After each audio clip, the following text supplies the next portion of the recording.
Hello students, welcome back. Students, आज हम बात करेंगे कॉचीज मीन वैल्यू थ्योरम पर। चलिए तो हेडिंग डाल लेते हैं, कॉचीज मीन वैल्यू थ्योरम।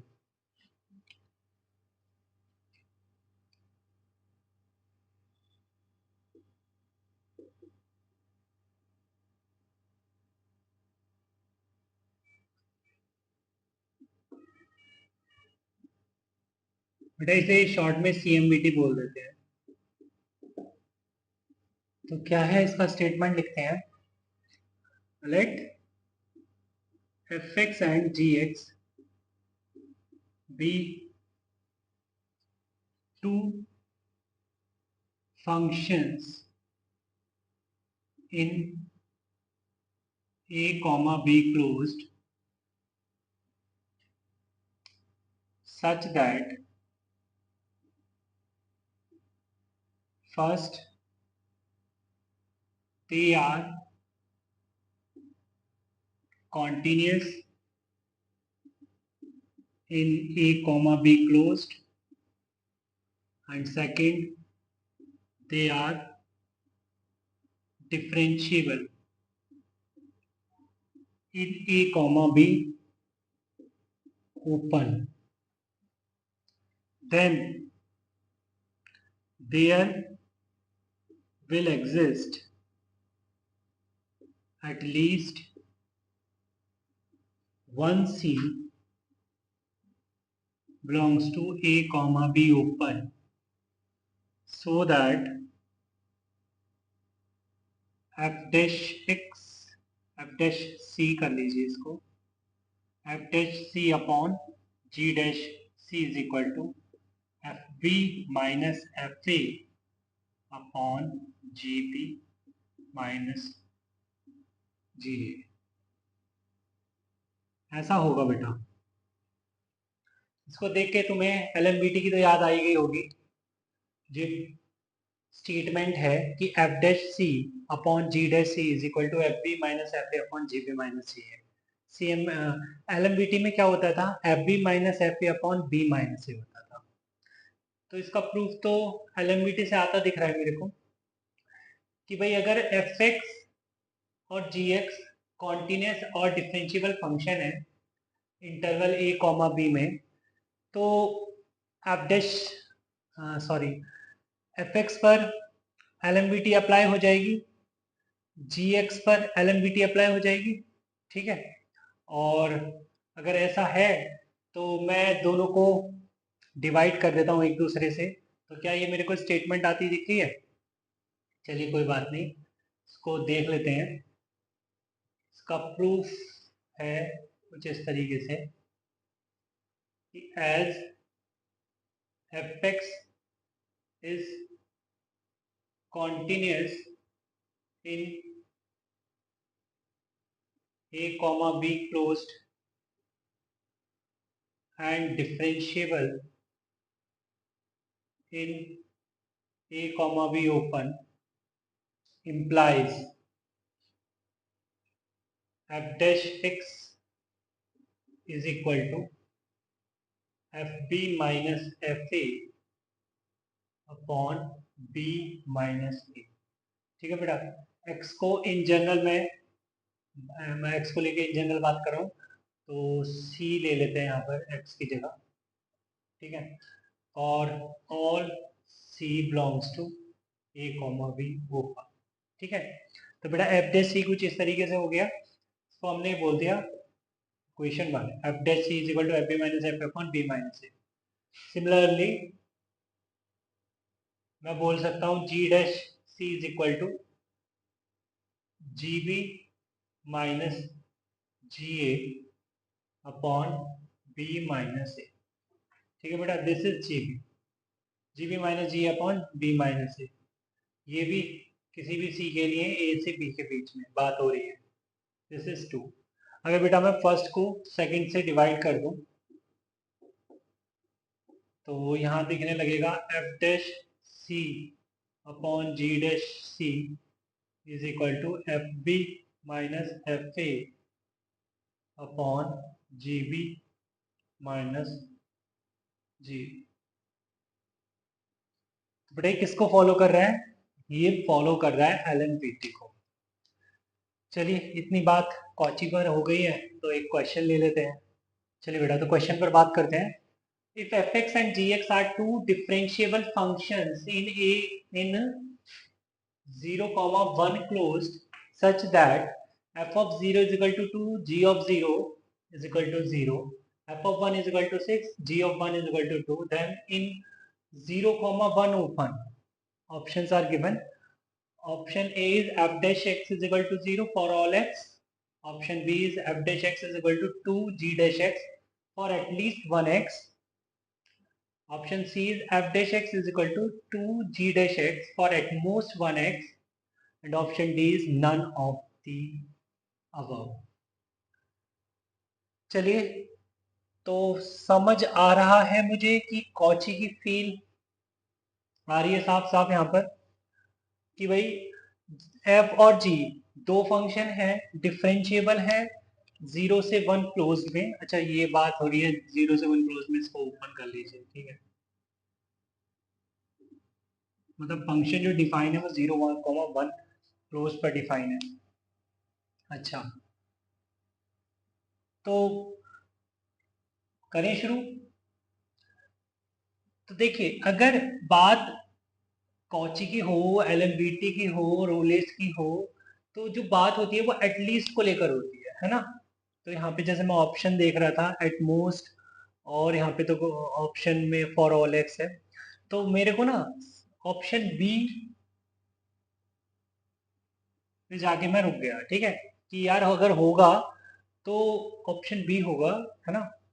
क्योंकि एटमोस्ट और फॉर ऑल एक्स की बात तो हम करते नहीं है इनकी स्टेटमेंट्स में, जो भी हमने मीन वैल्यूज थ्योरम अभी तक पढ़ी है, ठीक है।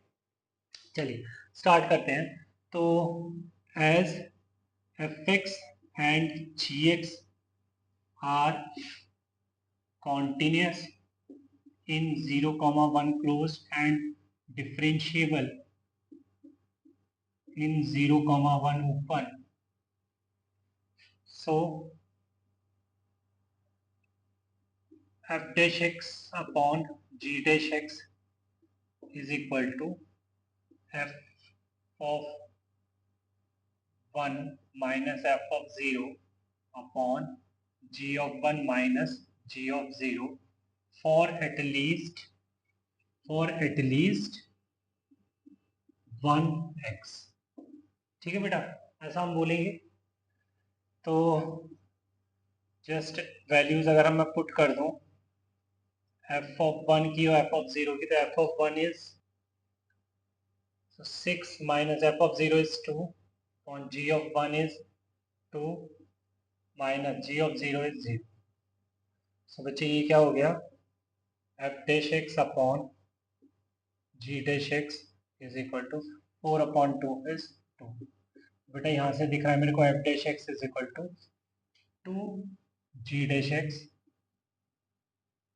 फॉर एट लीस्ट 1x, और कहाँ पे मिलेगा हमें ये 0, 1 होगा, राइट।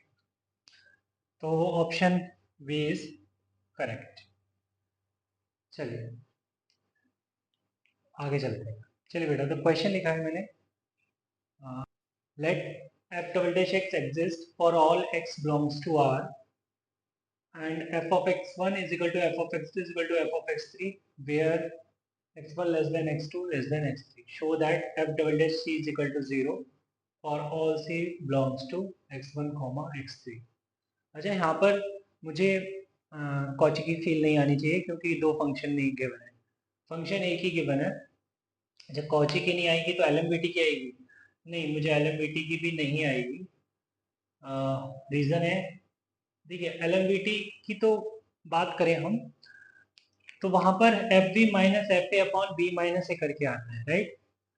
बट यहाँ पर F B minus F A की अगर बात करें तो एज सच गिवन नहीं है, बट हाँ हमें गिवन है, तो वो 3x पर वैल्यूज फंक्शन की सेम है, राइट। तो चलिए अगर बात करें हम एलएमबीटी से तो शुरू कर सकते हैं, है ना, एलएमबीटी से शुरू कर सकते हैं। तो यहाँ पर अगर मैं इसको स्प्लिट करूं इंटरवल को, बात हो रही है x1 से x3 के बीच में, तो मैं ना for all x belongs to x1 comma x2 लेकर चल रहा हूं पहले, ठीक है। तो fx is continuous in x1 comma x2 closed. ऐसा क्यों बोल रहे हैं सर आप?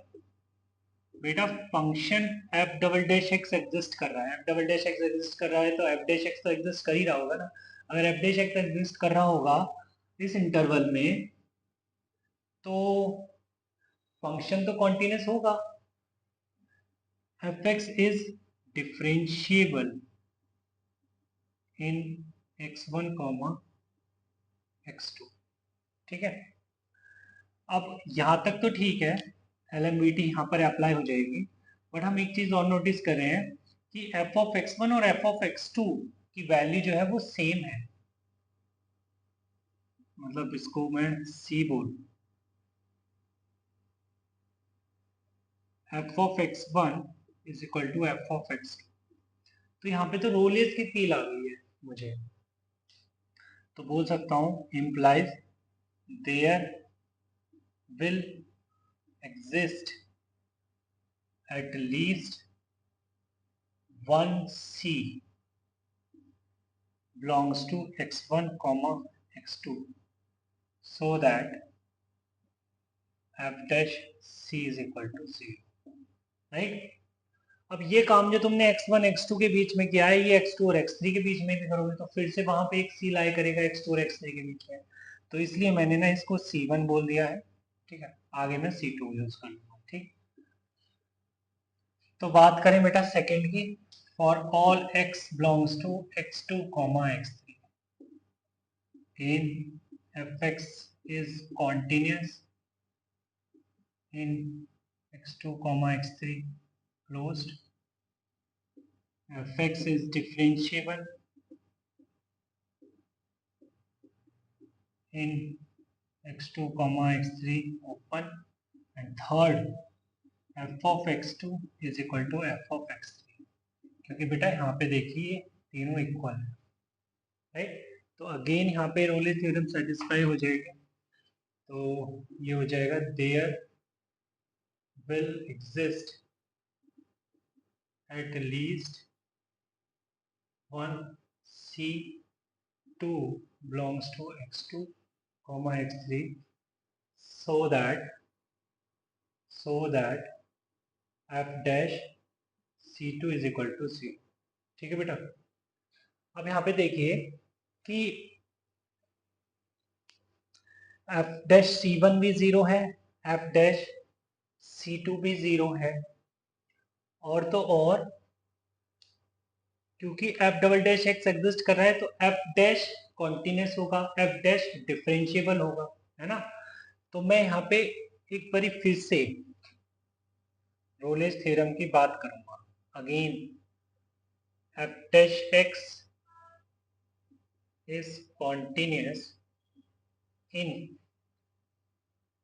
x1 comma x3 closed, ठीक है बेटा। ये तो है statement one. f dash x is differentiable in